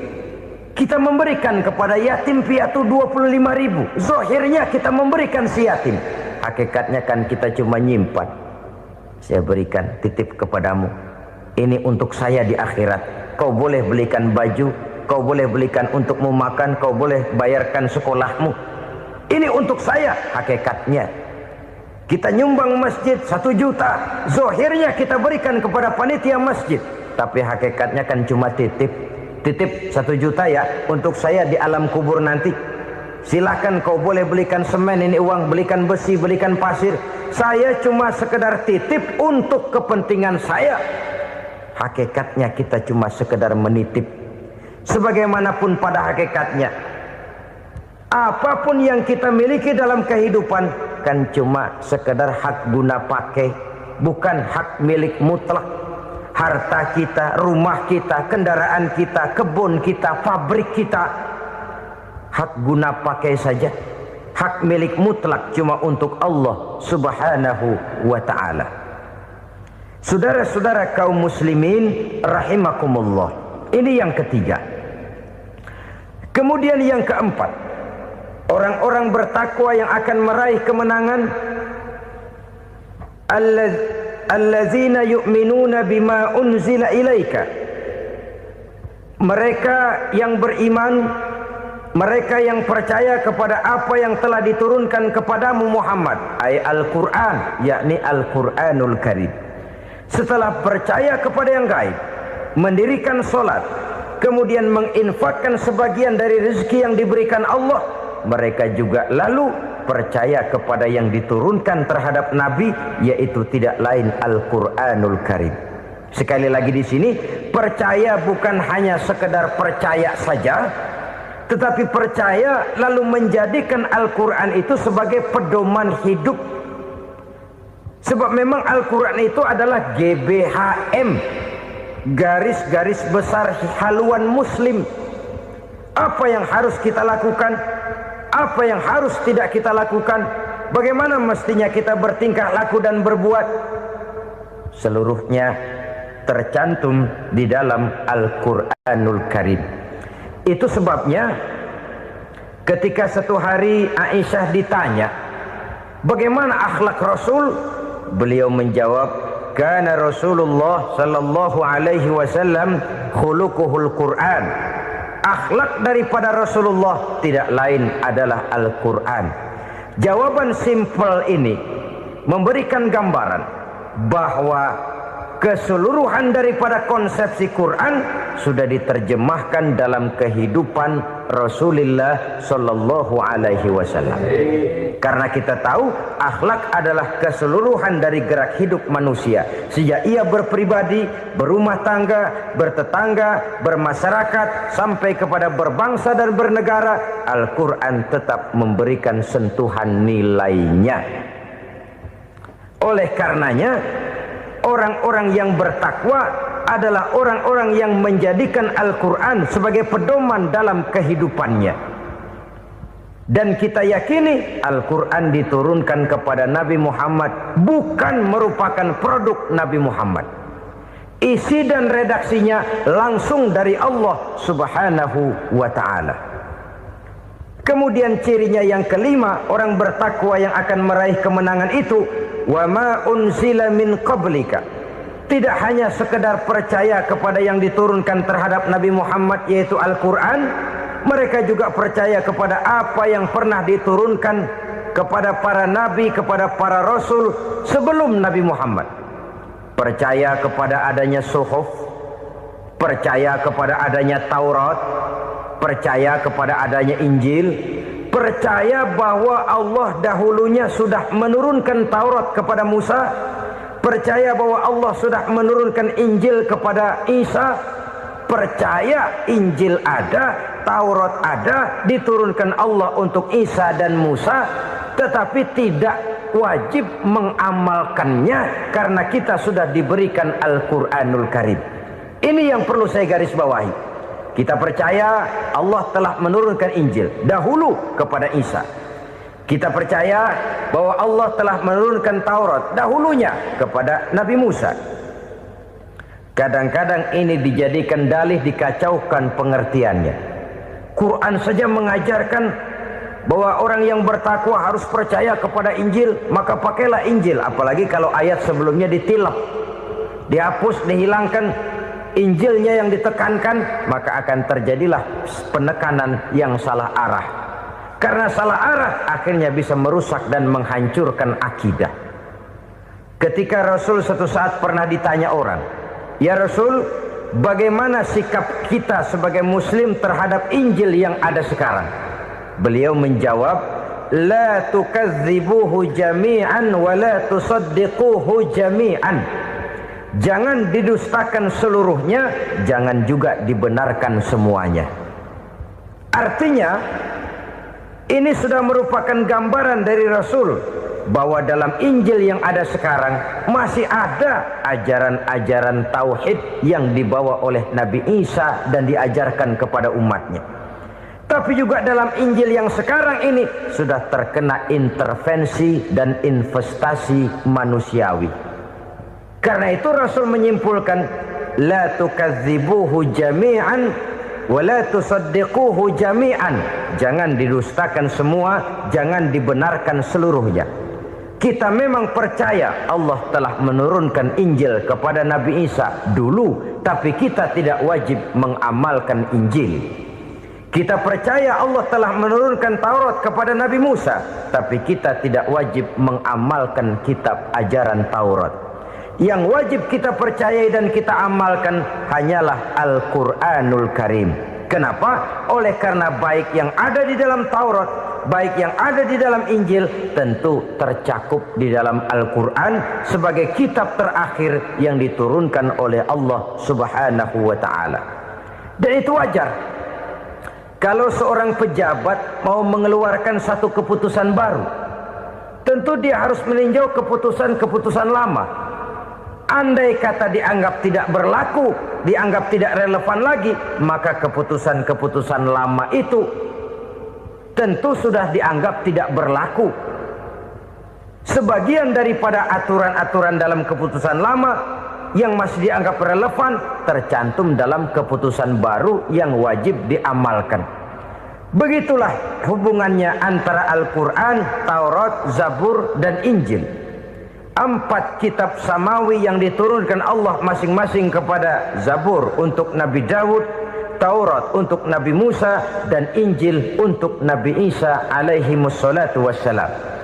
Ketiga-tiga kitab itu kita percayai adanya, Kita yakini Allah telah menurunkan Zabur, Taurat dan Injil, tapi kita tidak wajib mengamalkannya. Yang wajib kita mengamalkannya sekarang ini tidak lain hanyalah Al-Quranul Karim saja, karena ia mencakup apa yang ada di dalam Zabur, apa yang ada di dalam Taurat, dan apa yang ada di dalam Injil. Keotentikannya bisa dipertanggungjawabkan. Ya, tapi kan Nabi Muhammad sudah mati 14 abad yang lalu, dan di zaman beliau Al-Quran kan belum dikodifikasikan, belum ditulis. Bagaimana keotentikannya bisa dipertanggungjawabkan? Mudah saja. Allah berjanji, inna nahnu nazzalna dzikra wa inna lahu lahafizun. Kami yang menurunkan Al-Quran dan kami yang akan menjaga dan memeliharanya. Allah turunkan Quran, Allah menjaganya. Bagaimana cara Allah menjaga Al-Quran itu? Banyaknya orang-orang yang hafaz Al-Quran. Hafaz Al-Quran 30 juz, 114 surah, 6.666 ayat. Sehingga jangankan satu kata, jangankan satu ayat, satu kalimat saja berubah, sudah akan timbul reaksi dan mudah dimengerti. Kenapa? Banyak orang-orang yang hafaz Al-Quran.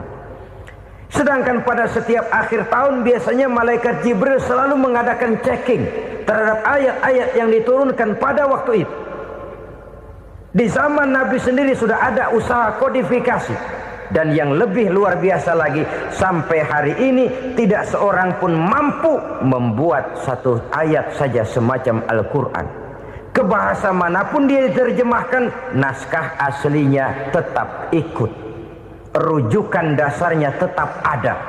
Berdasarkan itu, maka tidak mungkin terjadi penyelewengan terhadap atau pemalsuan terhadap ayat-ayat Al-Quranul Karim. Kesuciannya, keotentikannya, kemurniannya bisa dipertanggungjawabkan. Ma'asyiral muslimin rahimakumullah.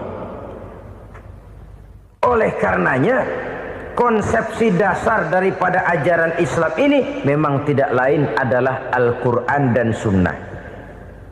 Isi daripada agama Islam yang merupakan iman, Islam dan ihsan, konsepsi dasarnya tidak lain adalah Al-Quran dan Sunnah Rasulullah Sallallahu Alaihi Wasallam. Maka yang kita perlukan sekarang ini adalah terjemahan Al-Quran di dalam kehidupan kita. Dengan demikian, maka gaya kehidupan yang lebih Qurani itulah yang kita dambakan. Kita perlu memang terjemahan Quran dalam bahasa Inggris, dalam bahasa Belanda, dalam bahasa Jepang, tapi yang lebih kita perlukan adalah terjemahan Quran di dalam kehidupan kita. Konsekuen, tidak memanipulasi, ringan sama kita jinjing, berat sama kita pikul. Jangan kalau lempengan ayat Quran tuh kira-kira enak diamalin, keras teriakan kita. Giliran kira-kira ayat Quran itu mukul kepala kita sendiri, diam kita. Itu ciri yang pernah disindir Allah dalam awal-awal Baqarah juga. Ciri beragamanya orang yang munafik. Kullama adha'a lahum masyawfi, kata Allah. Wa iza azlama alaihim qamu. Apabila terang mereka jalan, apabila gelap mereka berhenti. Artinya, kalau kira-kira di Islam nguntungin, rame-rame pada teriak Islam. Tapi ketika diminta untuk berjuang, ketika dituntut untuk berkorban, rame-rame mengundurkan diri. Nasib agama tidak ubahnya seperti daun pisang yang dikait orang di tepi jalan lantaran tak berpayung di ketika hari hujan. Manakala hujan usailah sudah, daun itu pun dicampakkan di tepi jalan, diinjak pula orang nan lalu. Artinya, orang menjadikan agama cuma sebagai lipstick, decoration only, tidak konsekuen. Hanya pada saat-saat kelihatannya Islam membawa keuntungan, rame-rame orang teriak-teriak tentang Islam. Tapi jikalau diminta berjuang, jikalau dituntut untuk berkorban, biasanya rame-rame juga mengundurkan diri. Jangan heran kalau mayoritas hitungan kita, tapi minoritas peranan kita. Kuantitas kita dalam jumlah, tapi dalam kualitas kita lebih sering jadi penonton daripada jadi pemain. Padahal itu sangat tidak boleh terjadi. Umat Islam di Indonesia harus bangkit. Umat Islam di Indonesia harus sadar akan keberadaannya. Tidak boleh hanya jadi penonton berpangku tangan, karena memang agama kita juga mengajarkan untuk konsekuen di dalam menjabarkan ajaran-ajaran daripada agama kita. Kita sering jatuh menjadi umat yang lemah oleh karena kita ini tidak pandai menggalang kebersamaan yang diakibatkan tidak konsekuennya kita. Diistilahkan bahwa umat Islam di dalam menggalang kebersamaannya itu harus seperti orang main sepak bola. Saudara-saudara kan tahu orang main sepak bola itu. Orang main sepak bola, kalau pertandingan belum dimulai sih silakan saja kumpul di luar lapangan, atur strategi yang baik. Tapi kalau pertandingan sudah dimulai, turun ke lapangan hijau, jangan kumpul terus. Ada sepak bola gotong royong, mundur-mundur rame-rame, depan ke depan kumpul melulu mainnya. Kalah. Orang main sepak bola itu ya harus ada penyerang tengah, harus ada penjaga gawang, harus ada strikernya, harus ada kiri luarnya, kanan dalamnya yang jadi backnya. Posisi boleh bermacam-macam, tapi yang penting saling ngoper untuk menggolkan gawang lawan. Begitulah umat Islam ini. Boleh ada yang jadi pejabat, boleh ada yang jadi pengusaha, boleh ada yang jadi petani, silakan ada yang jadi seniman, ada yang jadi penyair, ada yang jadi artis sekalipun. Tapi kalau sudah berhasil menguasai bola, jangan lupa operannya. Operan itu yang langka. Kita ini muslim kadang-kadang kalau sudah memegang menguasai bola, kalau belum mau mampus, belum mau ngoper. Nanti kalau sudah nggak punya bola, baru mau ngoper. Kalau sudah dengar-dengar mau dekat pensiun, baru mau jihad, baru mau berjuang, baru mau ngurus pesantren. Tanda tangan sudah tidak laku, memo sudah tidak dihargai, baru mau berjuang. Kemarin kemana mas? Kita tidak pandai memanfaatkan posisi. Dengan kata lain, kalau kembali kepada persoalan kita, konsekuensi kita terhadap agama yang kita anut ini belum ideal. Kita masih lebih sering berislam ini pada saat-saat yang menurut perhitungan kita membawa keuntungan. Tapi kalau diminta berjuang, dituntut berkorban, yang itu pun hakikatnya adalah untuk kepentingan kita juga. Allah tidak pernah menuntut kita untuk jihad bagi kepentingan Allah, itu tidak. Berjuang menegakkan agama Allah, apakah untuk kepentingan Allah? Tidak. Untuk kepentingan kita. Sebab nilai-nilai jihad itu pada akhirnya akan membawa kita kepada suatu kebahagiaan. Setidaknya kalau tidak di dunia, tentu di akhirat sebagai syahid. Oleh karena itu, pada bagian akhir ini saya ingin mengajak, marilah kita konsekuen. Sekali kita berkitabkan Al-Quranul Karim, mari dia kita jadikan pedoman. Jangan cuma kita jadikan sebagai penghias dinding, pelengkap rumah, bahwa di rumah kita ada Al-Quran, tapi yang baca kecoa. Habis pada bolong tuh Quran. Yang penting kan punya Quran. Ditaruh di pintu rumah. Biar apa? Biar kuntilanak kagak masuk katanya. Ya apa itu nasib Quran, cuma kerjanya jaga pintu, ngusir kuntilanak, ngusir memedi. Bagaimana kita hidup menurut tuntunan Al-Quran? Kadang-kadang tidak pernah menjadi masalah bagi kita. Maka bagaimanakah Al-Quran akan mungkin membawa keberkahan dalam hidup kalau ajarannya kita injak-injak dalam keseharian kita? Mewujudkan gaya hidup yang lebih Qurani, itulah yang akan kita rintis di dalam kehidupan kita. Bertahap, step by step, menurut kemampuan yang ada pada kita. Jika jalan ini tidak bisa kita selesaikan, percayalah akan ada generasi penerus yang akan melanjutkan usaha dan cita-cita mulia itu. Jadi percaya kepada Taurat, percaya kepada Injil, sekadar percaya Allah dahulunya sudah menurunkan itu. Tapi kita tidak wajib mengamalkannya. Kenapa? Generasi Injil masa berlakunya sudah kedaluwarsa. Taurat masa berlakunya sudah kedaluwarsa. Injil pernah berlaku untuk orang Nasrani di zaman Nabi Isa. Taurat pernah berlaku untuk orang Yahudi di zaman Nabi Musa. Setelah generasinya berlalu, datang Rasul penutup yang membawa Al-Quranul Karim, maka Al-Quran itulah yang berlaku menjadi pedoman sampai hari akhir nanti. Jangan jauh dari Al-Quran, karena apabila ini kita lakukan, maka kita akan kembali kepada satu gaya hidup yang jauh dari tuntunan agama, dan itu artinya kita akan semakin jauh untuk meraih kemenangan. Saudara-saudara kaum muslimin rahimakumullah. Yang keenam, yang terakhir, orang-orang bertakwa yang akan meraih kemenangan itu wabil akhirati hum yuqinun. Mereka percaya, mereka yakin seyakin-yakinnya akan adanya hari akhir, di mana seseorang akan mempertanggungjawabkan seluruh perbuatannya di dalam hidup ini. Dan tidak ada satu perbuatan yang bagaimana kecilnya sekalipun yang tersembunyi dalam pandangan manusia yang tidak akan dibukakan persoalannya di mahkamah Qadi Rabbul Jalil di akhirat nanti. Itulah sebabnya maka percaya kepada akhirat disebut secara khusus. Padahal di awal tadi sudah dijelaskan yu'minuna bil ghaib, percaya kepada alam gaib, dan alam gaib ini termasuk akhirat. Kenapa pada bagian akhir disebut lagi akhirat?